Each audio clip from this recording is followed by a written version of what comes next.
Boa noite a todos, bem-vindos. Então, hoje a gente vai iniciar o capítulo 9, mediunidade.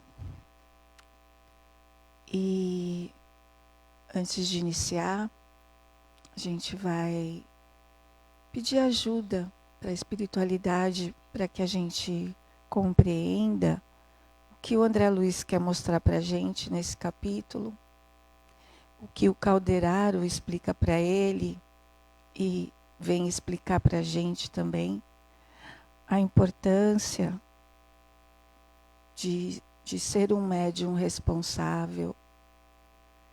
Então vamos fechar os nossos olhos, respirar profundamente, absorver os fluidos benéficos dessa casa de amor, de luz, que nos acolhe, nos recebe com carinho, cura nossas dores. E assim, de olhos fechados, sentindo a prece através da música e agradecendo sempre a Jesus essa oportunidade.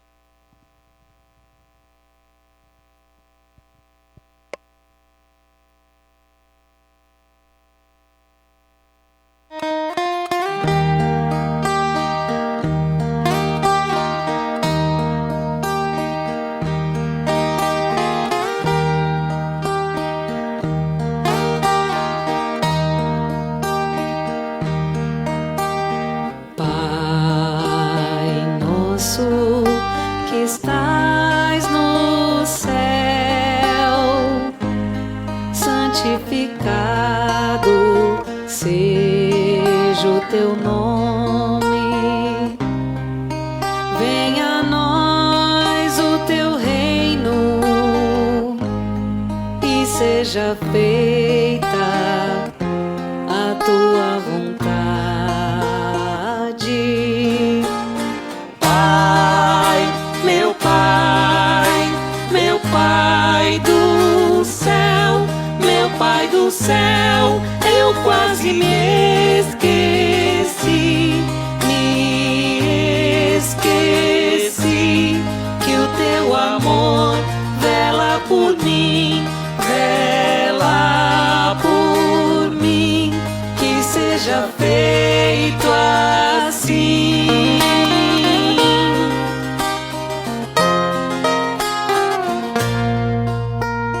O alimento desse dia, dai-nos agora e sempre.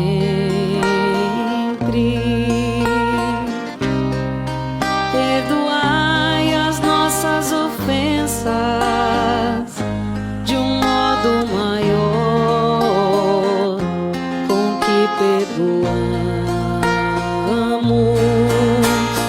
Pai, meu Pai, meu Pai do céu, meu Pai do céu, eu quase me esqueci.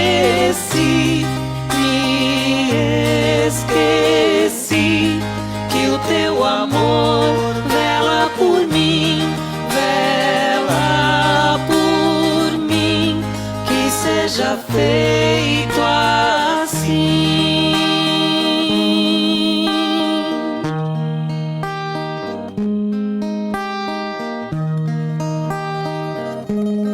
Não nos deixeis cair em tentação, mas livrai-nos de todo mal.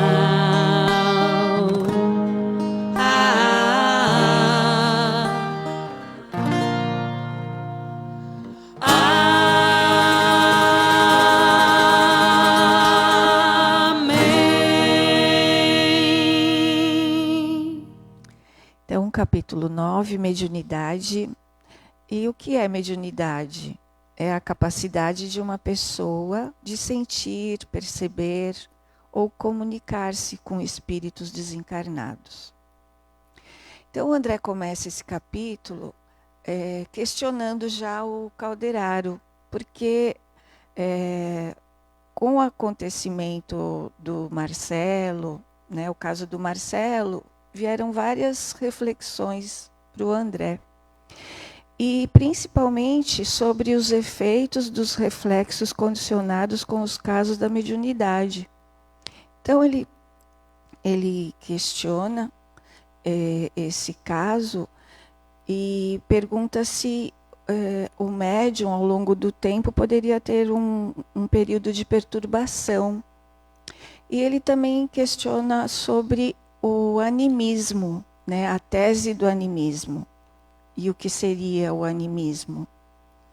É uma cosmovisão na qual se atribui vida, alma ou espírito a seres e fenômenos não humanos, como animais, plantas, etc., entre o mundo físico e o mundo espiritual. Então, o Calderaro diz que a tese do animismo tem um caráter muito respeitado e tem como intuito coibir os abusos da imaginação, porém acaba sendo um meio inquisitorial, quando deveriam aproveitá-lo como elemento educativo da ação fraterna. Ele fala também que é importante lembrar na prática do animismo que existem médiuns que não conseguem deixar essa influência pessoal na comunicação.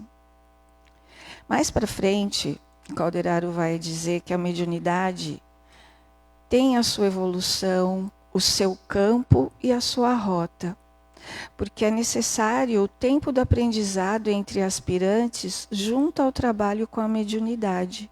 E o médium precisa estar elaborando para si mesmo, para o seu conteúdo, para se tornar disponível a uma entrega extremamente amorosa, mas extremamente responsável no que se refere à transmissão da mensagem. Daí, André, o Calderaro fala, nossa legítima preocupação em face da tese animista, que pretende enfeixar, amarrar toda a responsabilidade do trabalho espiritual numa cabeça única, isto é, a do instrumento mediúnico. Então, ele fala que precisamos de apelos mais altos que animem os cooperadores iniciantes, proporcionando-lhes mais vastos recursos de conhecimento na estrada, por eles mesmos percorridas, a fim de que a espiritualidade santificante penetre os fenômenos e estudos atinentes ao espírito.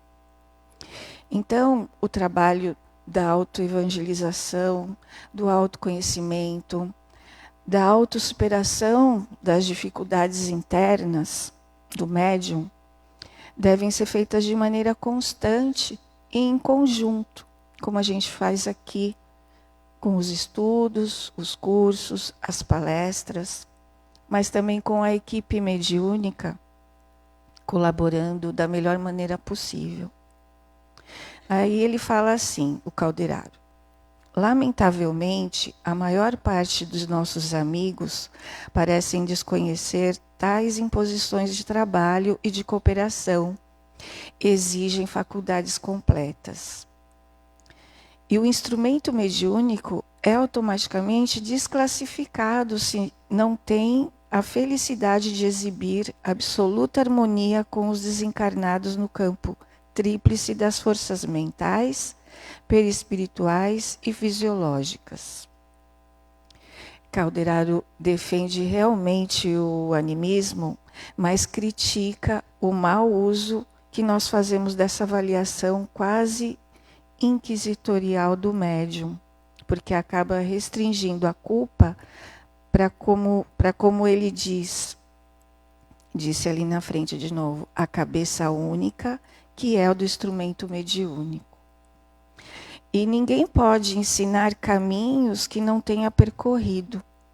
Nasce daí, se tratando da mediunidade edificante, a necessidade de fixação das energias instrumentais no santuário mais alto da personalidade.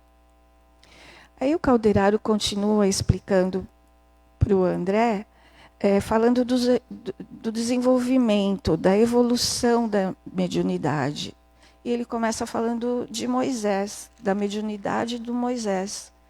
Como ele desempenhou a tarefa de transmitir os sublimes princípios do decágulo para trazer harmonia entre as pessoas naquela época.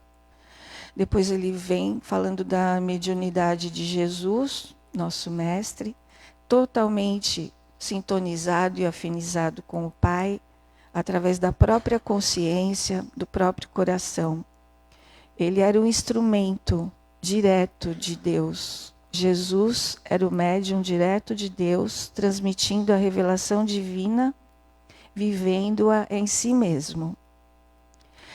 Portanto, Calderaro continua, no mediunismo comum, o colaborador servirá com a matéria mental que lhe é própria, sofrendo-lhe as impressões naturais diante da investigação terrestre. E após adaptar-se aos imperativos mais nobres da renúncia pessoal, edificará, não de improviso, mas à custa de trabalho incessante, que é o estudo, né, o compromisso, o templo interior do serviço, no qual reconhecerá a superioridade do programa divino acima dos seus caprichos humanos. Então tem que ter entrega. Ele chama atenção para a condução na elaboração daquilo que realmente o médium se predispõe na sua programação reencarnatória, em ser de organismo transmissor no intercâmbio mediúnico. E ele continua. Atingida essa realização, estará preparado para sintonizar-se com o maior número de desencarnados e encarnados, oferecendo-lhes uma fonte benfeitora, oportunidade de se encontrarem uns com os outros, na posição evolutiva em que permaneçam através dos entendimentos construtivos. Ele fala que não se cogita dentro desse contexto, né, candidatos ao serviço mediúnico sem espírito de ordem e de disciplina. E pergunta para o André, compreendes agora a importância da mediunidade? Isto é da elevação de nossas qualidades receptivas para alcançarem a necessária sintonia com os mananciais da vida superior? Então ele faz essa pergunta para o André, mas essa pergunta é feita para nós também, né? Que estamos aqui estudando esse livro e tentando entender e compreender. Em determinado momento da conversa, o Calderaro convida o André para um serviço de assistência. Então eles se dirigem a uma sala de reunião mediúnica. E nessa sala, além dos encarnados, existem os desencarnados que estão lá já se preparando para o trabalho, para ajudar no trabalho da noite. E eles são recebidos por alguns amigos espirituais, e entre eles um médico também, na última existência, e se apresenta e fica conversando com o André. E eles começam a falar sobre o trabalho e examinar são 8 médiuns que tem ali disponíveis para o trabalho, e eles começam a examinar qual estaria mais apto, quais médiuns estariam mais aptos para o trabalho, mais dispostos, né, mais disciplinados.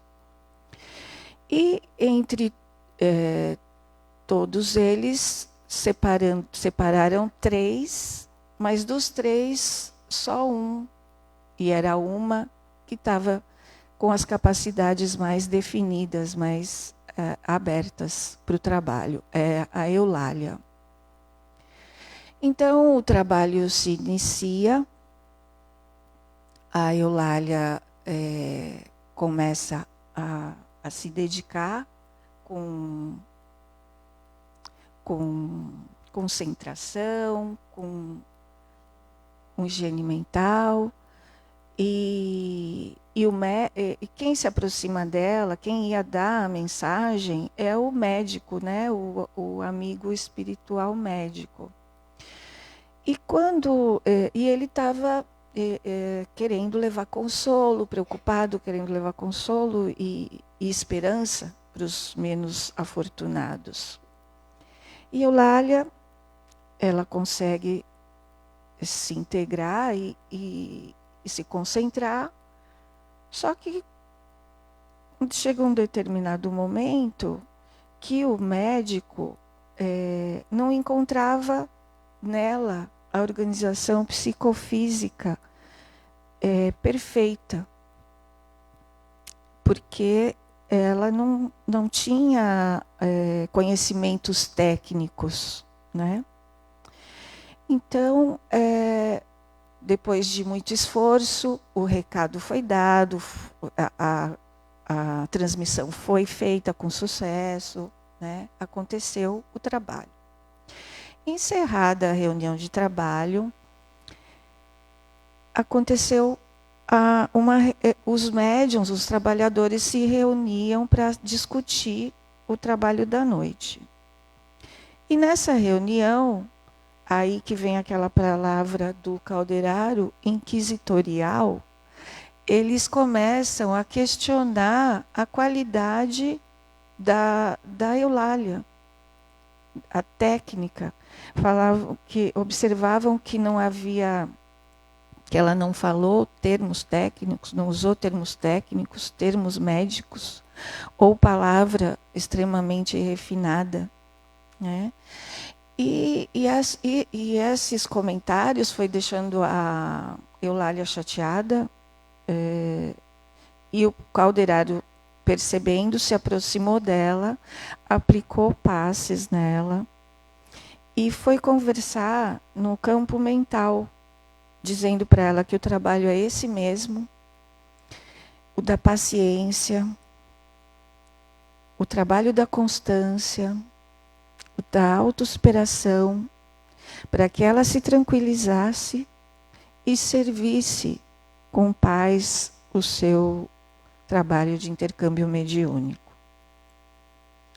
Isso tudo, na verdade, o que a gente precisa atentar para o conteúdo da mensagem é para aquilo que a mensagem traz.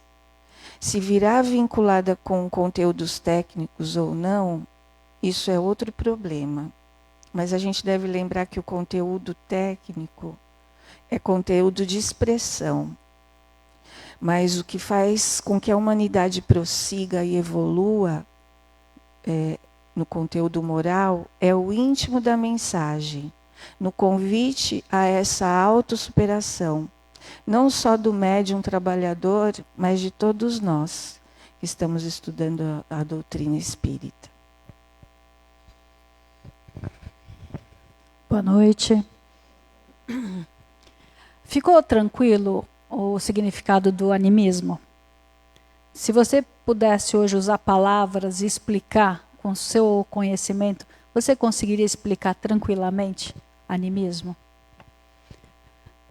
Desculpa que eu vou dar uma volta, mas eu volto, tá bom? Eu volto, mas eu chego de volta. Pensa no espírito. Se a gente falar espírito ou alma, é a mesma coisa. Allan Kardec, no Livro dos Espíritos, vai falar que alma é o espírito encarnado. Então, é a presença que a gente está na matéria ou a gente está fora dela. Mas vamos levar o conceito igual? Alma ou espírito, a mesma coisa. Muito bem. A evolução anímica, quer dizer, a evolução do eu, da individualidade, da consciência, da personalidade, do gosto, da diferenciação, a forma que usamos a inteligência, a forma que usamos o afeto. Esse conjunto todo chama animismo. Mas são coisas que eu não tenho consciência, eu não percebo. Eu tenho uma parte. Lembra quando se estuda a consciência, se associa muito ao iceberg? O iceberg tem uma ponta externa, mas a grande maioria dele está abaixo da superfície. Então vamos pensar que esse animismo é a mistura daquilo que eu percebo sobre a minha vida, sobre os meus sentimentos, a minha vibração. Não é só aquilo que eu acho que eu sinto, é aquilo que eu irradio com aquilo que está guardado, meus conhecimentos. Então conhecimento não é só conhecimento técnico, de cognição, conhecimento sobre vida. Isso é o nosso animismo. Só que conhecimento também significa dor. Está no meu animismo memórias. Memórias boas, de superação, de aprendizagem. Mas também nós temos uma memória anímica de sofrimento, de dificuldade, de maldade que praticamos, de maldade que sofremos. Então é um conjunto da experiência humana, o animismo. Muito bom. E mistificação? Mistificação é quando um espírito tenta causar desconforto com mensagens erradas, tenta causar um desconforto com mentiras, né? Se fazendo passar por espíritos nobres sem ser. Mas acontece também a mistificação do próprio médium, onde ele mente para ganhar confiança, ter valores errados, barganhas, correto? Então, o que é essa chamada desse capítulo? O medo da falcatrua mediúnica, que isso é antigo. Quantas vezes a gente abusou da fé do próximo? Quantas vezes a gente falou, Senhor, Senhor, né? Estou vendo, sonhei. Não é assim? Muitas vezes pessoas lá do passado usaram a mediunidade de maneira muito errada. Então está no nosso inconsciente coletivo que a gente pode abusar da mediunidade. Então a mistura entre animismo e mistificação ficou uma coisa muito complicada. O que nós vamos estudar? O que nós precisamos aprender? Que o animismo tem que estar presente. Quando o médium, por exemplo, na incorporação, na psicofonia, a psicografia é um tipo de incorporação, só que eu uso o mecânico, né, da mão. Ali tem todo o material anímico do médium. O próprio corpo funciona pela eletricidade anímica do médium. Então não tem como rebaixar isso totalmente. Vai depender dos níveis de consciência. O médium consciente, semiconsciente, inconsciente. Médium mecânico, semimecânico, né? Todas essas variações vão ter uma carga maior ou menor no animismo do médium. Agora, o que está sendo estudado é o seguinte. Na mediunidade, é um treino. Da mesma forma que a gente vai na academia treinar o músculo, a gente treina a moral mediúnica. Não existe médium pronto. Ah, mas eu trabalho desde que eu sou criança. Eu trabalho há 50, 60 anos. Não tem médium pronto. Por quê? Porque estamos a caminho na evolução. Nossa moral ainda fraqueja muito, né? Então, o nosso aparelho mediúnico e cerebral tem que andar em sintonia. Então, o nosso cérebro é um decodificador. Decodificador. O espírito comunicante, ele passa uma informação. Muitas vezes, o espírito comunicante é muito mais inteligente, muito mais sábio, muito mais amoroso, e o médium não consegue capturar a excelência da informação e ele decodifica com a forma que ele consegue. Às vezes o espírito é um grande artista, um grande filósofo, e nós somos réis mortais. Você vê que ele até está falando aqui que não está falando dos grandes extremos, ele está falando de pessoas vulgares, quer dizer, pessoas comuns. E aí o nosso acervo não comporta, ou temporariamente. Pode ser que no passado eu tenha sido uma pessoa excelente na inteligência, excelente nas artes, mas agora isso não deve ser aflorado, deve ficar em latência. Então os espíritos não vão se aproximar de mim e estimular essa inteligência do passado, porque pode mexer com outro tipo de memória que não é para mexer. Então eles vão lidar com a minha limitação. E eu vou passar, que eu sou só um instrumento, eu vou decodificar de acordo com o meu animismo aquela mensagem. que acontece? É raro um médium mecânico, que ele não sabe de nada, não percebe nada, não tem nenhuma influência no que está acontecendo. Então acontece que o médium tem noção. Ele está em transe mediúnico, ele está em mudança de nível de consciência, mas ele percebe, pressente alguma coisa. Então, algumas palavras serão dele. Às vezes até uma carga afetiva será do médium. E aí vem essa coisa da nossa infância espiritual, que é de querer primeiro provas. Primeiro vamos estudar o fenômeno, e não o efeito moralizador. É assim que a gente rejeita, às vezes, informações, notícias do mundo espiritual importantíssimas. Quantas e quantas vezes as pessoas ditas, eu vou falar pseudo, tá?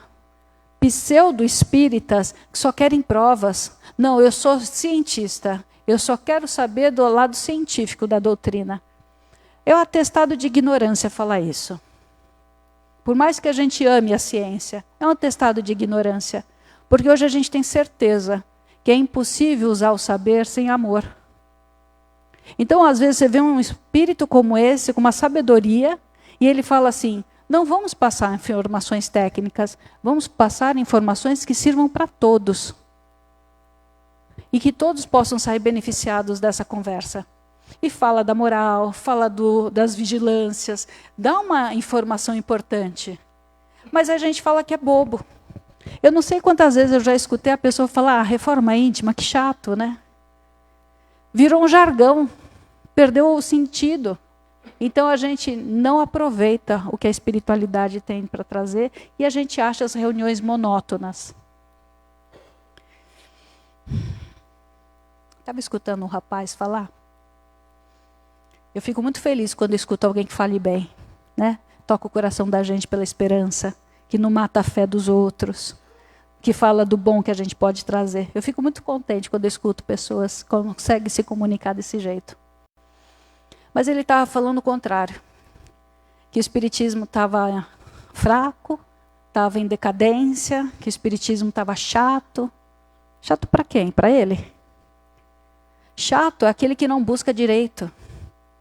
Se eu só buscar consolações imediatas, respostas para as minhas curiosidades banais, lógico que vai ser chato. Vocês acham que os espíritos de luz que têm tanto trabalho para fazer vão ficar ali igual de babá para a gente? Só respondendo minhas perguntas, minhas curiosidades pessoais? Vocês acham que eles vão se dar conta disso? Com certeza, espíritos que só estão atendendo aquilo, aquela preferência, está sendo o espírito obsessor enganando, mistificando. Então nós temos que entender que os espíritos de luz, os bons espíritos, ou pelo menos os espíritos amigos, não vão perder tempo com as nossas curiosidades apenas. Eles vão sempre procurar um motivo de educar. E aí ele fala também numa condição, se alguém quiser perguntar, por favor, pode me interromper, ou fazer alguma colocação, né? E ele fala assim das mediunidades fortuitas. O que seria isso? Primeiro que todo ser humano é médium. Tá bom, já entendemos. Por que nós somos médios? Porque se nós somos espírito, abrigando um corpo, tudo que é fora do corpo é mediunidade. Não é porque temos dons divinos, é porque todo mundo tem essa transitoriedade. Muito bom. Mas acontece que às vezes a gente cai de paraquedas, por curiosidade, em algum centro, algum terreiro, alguma casa que tem um magnetismo mediúnico que puxa. Lembra que o som mexe muito com a gente? O som pode ser excitatório, pode ser hipnótico, pode calmar. Então, às vezes, nós desenvolvemos a mediunidade por causa do ambiente e não do planejamento mediúnico. Não porque entendemos que é uma tarefa. E isso pode dar um trabalhão danado. Mas a maioria que usa a mediunidade, usa porque foi convidada. Ela teve um planejamento reencarnatório para usar a mediunidade. Lembra aquela coisa, ou pelo amor ou pela dor? Então, a pessoa, lá pelas tantas, cansada de sofrer, arrependida de tanta bobagem que fez na vida, os espíritos falam assim, Yara, o que você acha, minha filha? tem um passado para espiar, né? Será que não dá para trabalhar um pouquinho? Você prefere uma doença, situações difíceis do enfrentamento moral, ou você quer trabalhar com o enfrentamento do próximo, aprendendo a amar? Não, convite? Eu falo, não, eu quero, parece que é mais fácil, né? Parece que é mais fácil, né? Então, olha, eu podia ter um acidente difícil, atrair circunstâncias de catástrofes. Aí eu falo, não, então eu quero ser médium porque é mais fácil. Só que chega aqui, o que acontece quando a gente reencarna? Nós não somos seduzidos pelo ambiente. O magnetismo do corpo, da convivência social, da estrutura que nós estamos vivendo na demanda coletiva, não é sedutora, não é hipnótica. Como é fácil, na eclosão dos hormônios, a gente esquecer o que se comprometeu e começar os delírios. Mas eu quero, mas eu preciso. Como é fácil, as pessoas, antigamente a gente brincava muito, né, alguns anos atrás, todo mundo tinha sido Cleópatra na outra reencarnação, né? Todo mundo tinha sido Napoleão. Ninguém foi o Zé. Ninguém. Né? Todo mundo, de alguma forma, tinha que ser alguma reencarnação conhecida e importante. Não é delirante da nossa parte, gente? Então, pisar num trabalho mediúnico não dá primeiro desenvolver para depois estudar. De forma sensata, vamos estudar primeiro? Quantas pessoas chegam aqui na Seara incorporando a força, tendo a eclosão mediúnica no desequilíbrio da mediunidade desajustada ou mal aplicada, e acha que já tem que trabalhar. Não, eu tenho uma mediunidade forte. Eu tenho que trabalhar. Não, não tem que trabalhar. Primeiro tem que equilibrar essa descompensação mediúnica. O próprio animismo, de achar que é importante a mediunidade, para depois começar a trabalhar, para não estar sempre caindo nas garras dos espíritos sofredores. Por favor. Boa noite. Agora eu fiquei com uma dúvida, sim. Que a gente sabe, né? A gente estuda, faz cursos, né? Para o aprendizado todo, faz o curso mediúnico. E como que fica essa questão que eu já tive oportunidade de visitas e vi mais ou menos como funciona dentro da Umbanda? Que as pessoas, você falou do barulho, tudo, e me veio isto. Porque geralmente é muito barulho, aí as pessoas ficam rodando. Eu gostaria de saber, né, sobre esse tipo de desenvolvimento mediúnico. Tem uma prática muito antiga, milenar, na Turquia, eu vou esquecer o nome deles, tá? É uma prática dos homens, eu estou até com o braço torto. É uma prática dos homens que eles entram em transe girando, e entram em transe. Muda o nível de consciência. Então, são coisas que, de alguma forma, a gente já conhece. E na Umbanda, é uma prática filosófica, tem toda uma mitologia por trás dos orixás, das entidades, que explica a natureza humana. Explica a força, o amor, a luta, né? Então, quando o médium está nesse ambiente, ele é convocado a essas forças da natureza. Só que ele precisa também da disciplina. O que acontece é que muitos terreiros, assim como muitos centros e muitas igrejas, não têm disciplina. O rito não é errado. O batuque, atabaque, isso não é errado, tá bom? O erro é a bagunça mediúnica, que a gente não tem disciplina mediúnica. Tá certo? Agora, quando a gente tem os pontos, olha só que bonito, né? O ponto é uma oração com a música, tem uma força aquilo. O magnetismo alinha campos de força, expande a reação áurica. Então, é muito bonito. Só que qual é o problema? A indisciplina mediúnica. Então, não é o local. É a necessidade da gente ajustar e conhecer a doutrina que a gente está seguindo. Muitos, agora não tanto, mas muitos que chegavam na Umbanda, chegavam lá. Vamos girar. Não estudavam o que era Umbanda, não sabiam o que era Umbanda, o candomblé. Por isso que é importante também a gente tomar cultura da área que a gente vai seguir. Nós, como espíritas, será que a gente já leu o Livro dos Espíritos? A gente conhece o livro dos médiuns, a Gênese, o Céu e o Inferno, a gente conhece alguma coisa a mais? Pelo menos as obras do André Luiz. Então falta a gente ter a disciplina de buscar o conhecimento correto. Por isso o barulho não é o rito é bonito. O barulho é a falta de disciplina que a gente tem. Ah, entendi. E, inclusive, nós fomos convidados a ir lá para ensinar a eles como que se fazia o evangelho, Maravilha. né? E nós fomos, tivemos oportunidade de ir algumas vezes, e aí eles começaram com essa prática de ler o evangelho lá, e acho que justamente para isso, para começar um aprendizado, né? O evangelho é universal. Né? O evangelho não é do espírita, não é do crente. O evangelho vem os apóstolos narrando as experiências que tiveram ao lado de Jesus. Não foi nem Jesus falando. Né? Foi o que eles lembraram da convivência com Jesus. E ele é universal. Né? Agora, eu não poderia também fazer o evangelho lembrando de Yansan. Desculpa, eu só estou querendo quebrar preconceito. Né? Se a gente lembrar da força dessa entidade, o que ela traz? É o evangelho, porque faz, olha, não minta. Não é o evangelho? Entende? Com certeza. Então, é muito legal esse sincretismo religioso. Não é perder a fidelidade com o rito que a gente segue, mas é entender que daqui a um pouco, no caminhar do tempo, nós teremos uma única religião, que vai ser o universalismo.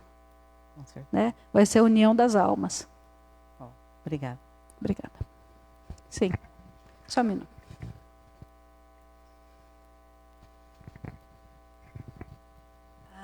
Eu posso dizer que animismo é um conjunto de situações que o espírito é um conjunto de situações que o espírito conquista. E eu posso dizer que animismo é o magnetismo do ser? Não. O magnetismo é a energia que está em tudo. O fluido cósmico universal que está em todas as matérias, né? Inclusive no nosso perispírito. Então vamos dizer que ela é a matéria-prima, o magnetismo. A habilidade, a intencionalidade, aí é o animismo. Quando o meu eu modifica, é o meu tom, é o meu cheiro, minha característica. Para o bem ou para o mal? Para o bem ou para o mal. Tá bom? Obrigada. Então o magnetismo é a matéria-prima, é o combustível. Tá certo? Obrigada. Por isso o magnetismo não é bom, não é ruim. É de acordo com como eu uso, a minha intenção. Tá certo? Alguém mais quer falar alguma coisa?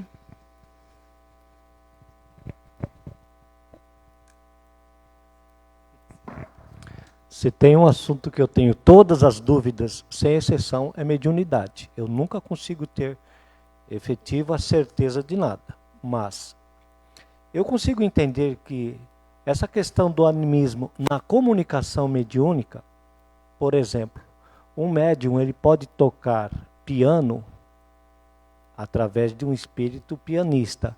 Mas eu aprendi assim, se o médium nunca teve contato com a música, o espírito não vai conseguir fazer porque ele não tem esse contato com a música. O poeta que quer se comunicar, se o médium não tem a facilidade do idioma e das palavras rebuscadas, não vai conseguir.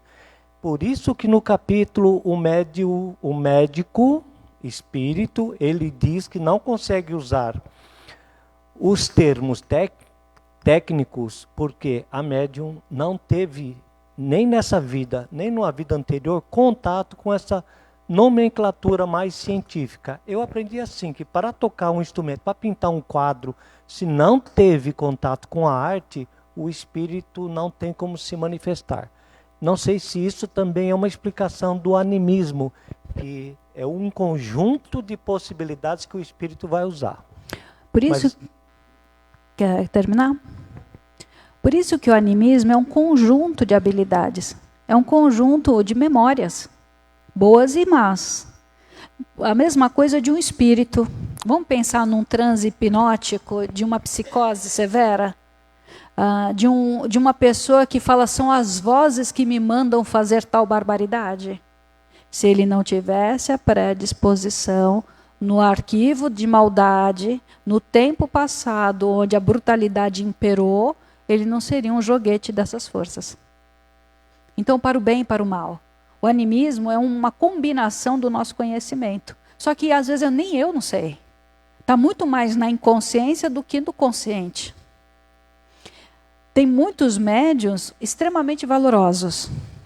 Mas a tarefa deles é para passar uma mensagem simples. A gente tem que sair do espetáculo. Você veja, quando a gente estuda o próprio Espiritismo, a gente teve várias etapas. Primeiro, dos efeitos, né? As mesas girantes.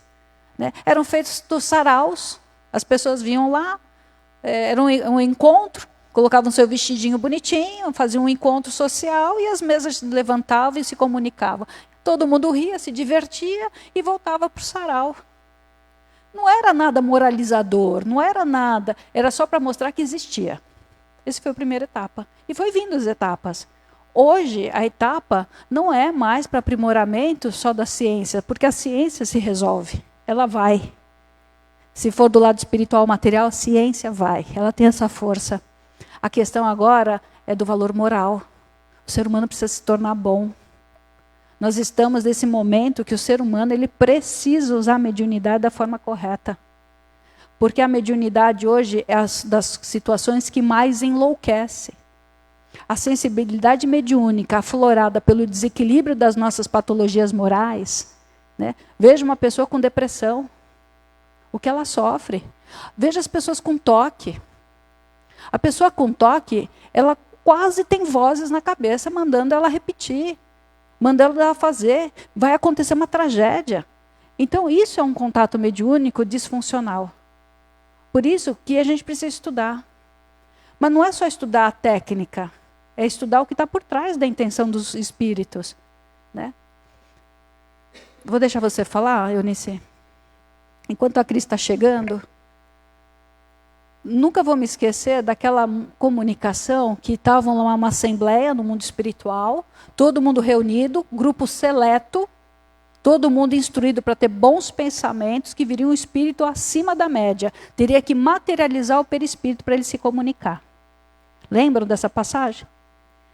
Cada pergunta que fazia, ele abria um pergaminho e falava o quê? Uma passagem do Evangelho. Alta hierarquia.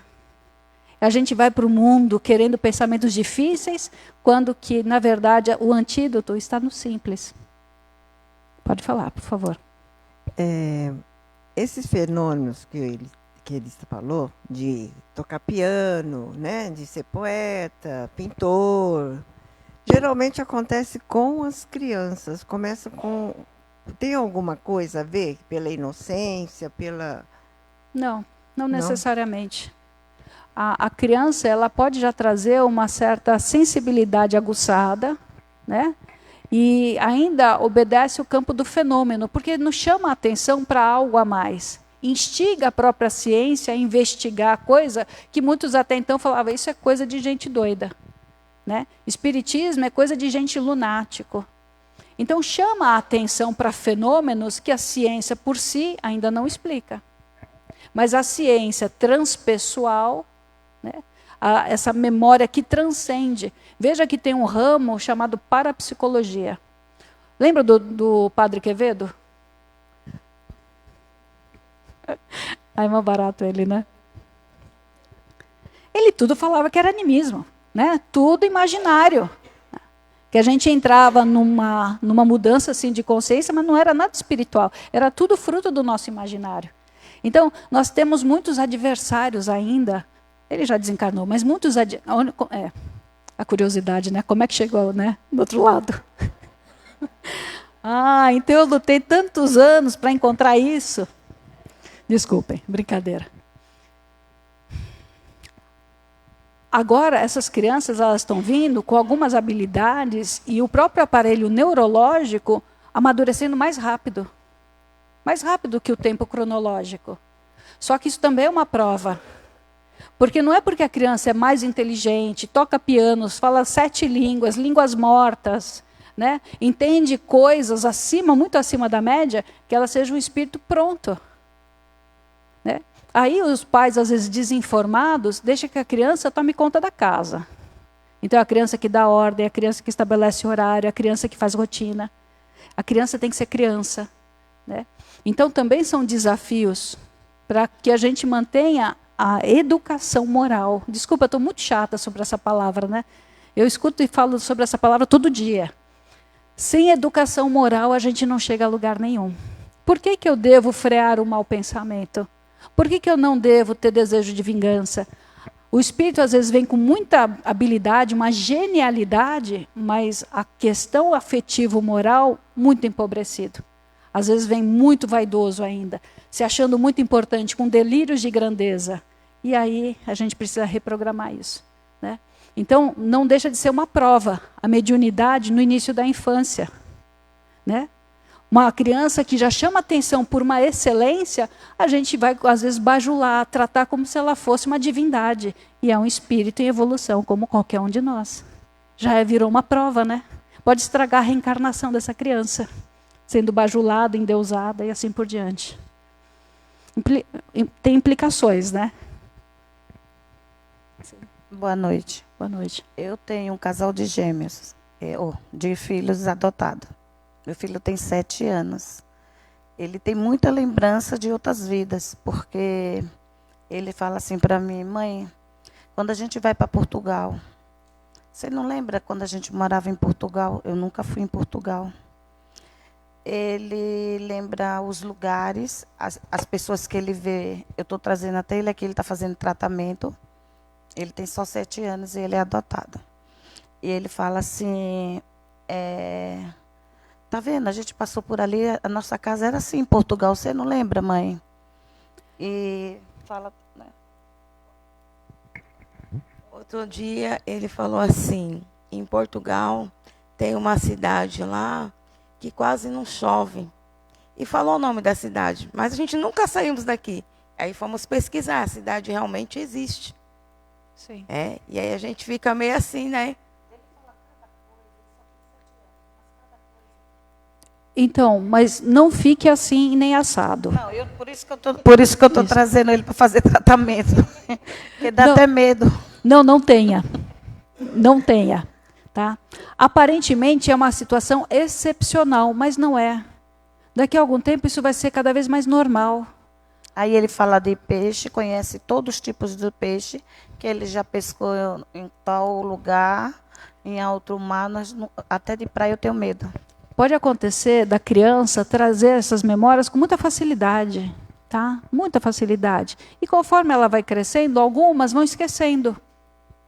Lembra dos amigos imaginários? Às vezes são espíritos que estão ali conversando e trocando, lembrando.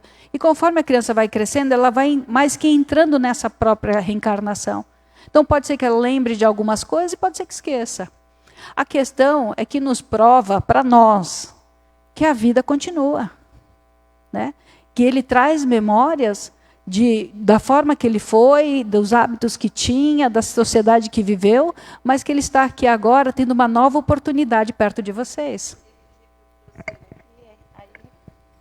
No primeiro dia que eu trouxe ele aqui, ele falou assim, quando chegou em casa: mãe, quando eu chegar no céu de novo, eu já vou chegar e dizer assim, eu não volto. É muito preconceito.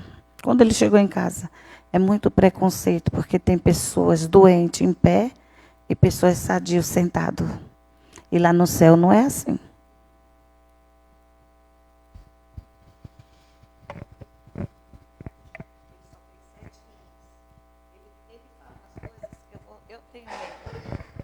É por isso que eu estou trazendo ele ele fez cirurgia e está fazendo tratamento. Mães, pais, tios, avós, seja quem for, por favor, estudem para poder orientar com naturalidade. Ele mostra uma percepção mais aguçada, mais nítida, né?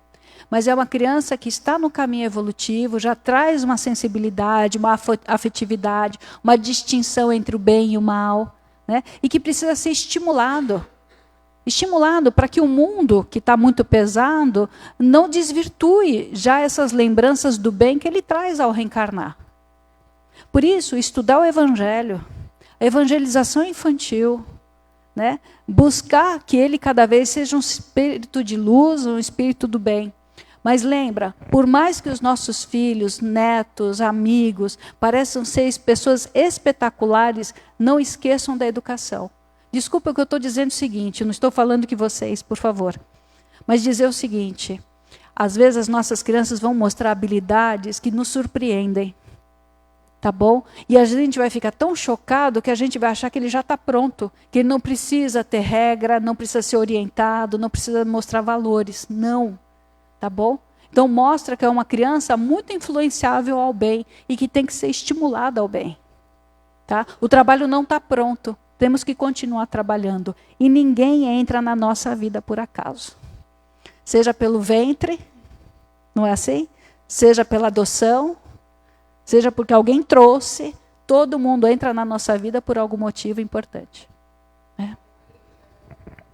Evangelho no lar. Exatamente aqui que disseram para mim que eu estava no processo de engravidar para ter um filho com meu esposo. E ele fazia parte de outra seara, em Embu das Artes. Aí, como se mudamos para cá, para Praia Grande, a gente descobriu aqui. E justamente aqui que falaram que quando a gente chegasse em casa, Deus estava enviando, não seja menino ou menina, a gente abrisse a janela e dissesse assim, que eles iam ser muito bem amados, pudesse vir. A Malu chegou, com 1 ano e 2 meses, chegou o Enzo. E olha, essas crianças veio assim, iluminada. Graças a Deus. Evangelização no lar, evangelho infantil, evangelho, estudo. Por favor, tem muita gente que fala assim, nossa, eu abro um livro e começa a me dar sono. Vence essa resistência. Quer dizer que é o espírito sofredor do seu lado tampando os seus olhos? Jogando o pozinho do tsetse para você dormir? Não. Às vezes é a resistência nossa mesmo. Tá? É a resistência do nosso cérebro que não está sendo estimulado. Leia. Uma boa leitura, uma poesia, né? Um romance. Isso ajuda. Nada que a gente estude que não sirva para a gente. Não existe um estudo que não sirva para a nossa vida. Né? Alguém quer fazer mais algum comentário? Eu não sei se já falamos todos os assuntos. Só para fechar então a ideia. Então, como o tema é mediunidade e o desgaste dos médiuns por causa dessa luta entre o bem e o mal, entre mistificação, animismo, é lembrar o seguinte, todos nós somos médiuns e estamos atuando, a gente também tem que ser humilde. Porque vamos receber críticas. Você pode se esforçar, você pode tentar, você pode sair com suor, vai receber crítica. Vai ter sempre alguém que vai falar assim, não está bom não. Não foi bom. Está mentindo. Está enganando. Sempre vai ter crítica. Porque é o jogo, o início da Terra qual que é? Qual é a grande filosofia, qual é o grande mistério? O bem e o mal, o bem e o mal. A questão é que a gente tem que perseverar. Porque com a humildade, a lição da crítica vai mostrar que a gente também está aprendendo. Que a gente também está seguindo. Pior coisa é a gente conversar com alguém que acha que já sabe tudo. Não, eu já estou pronta. Né? Uma vez, aos causos, uma vez um companheiro espírita veio de uma outra casa passar para uma consulta aqui na Seara. Eu não sei com que médium ele passou, mas assim que ele chegou, o médium percebeu presenças adoecidas do lado dele. E o médium em treino viu brechas na aura, áreas mais escuras, e comunicou, né? Esse homem ficou virado no giraia. Como assim? Desculpe a linguagem horrorosa. Deixa eu me educar, né? Esse homem ficou bastante incomodado. Mais bonito, né? Não, imagina. Eu dirijo uma casa. Eu sou dirigente de uma casa há tantos anos. Como que eu vou ter obsessores? Gente, pelo amor de Deus. Eles falam com a gente todo dia. É provocação todo dia. Como que a gente vai falar que não tem obsessão? Me diz. Então, que a gente se esforce para cativar a confiança e a boa vontade dos espíritos protetores. Não quer dizer que a gente não vai errar, não vai cair em erro, não é isso. Mas quer dizer que eles vão ver em nós uma boa vontade de tentar acertar. Isso é o que a gente precisa. Vai chegar um dia que vai ficar mais fácil, né? Não vai ser tão pesado. Vamos encerrar? Então vamos nos sentar confortavelmente, fechar os nossos olhos e agradecer por mais essa oportunidade de aprendizado, de esclarecimentos. E tendo a certeza, né, que a espiritualidade sempre muito benevolente conosco, que as informações chegam em gotas para que a gente consiga entender gradualmente, compreender. E como a gente ainda está muito ligado na matéria, que a gente aproveite absorvendo lentamente esses goles, essas gotas, para entender e atender o que eles nos mostram, o que eles nos pedem. Pai nosso, que estais nos céus, santificado seja o vosso santo e divino nome. Venha a nós o vosso reino, seja feita a vossa vontade, assim na terra como nos céus. O pão nosso de cada dia nos dai hoje, Senhor.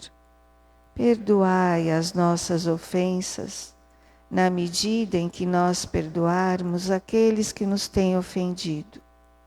E não nos deixeis cair em tentações, mas livrai-nos de todos os males. Graças a Deus, graças a Jesus. Obrigada pela presença, boa noite. Quem for ficar para o trabalho de desobsessão, é só continuar aqui na sala, tá bom? Até a semana que vem.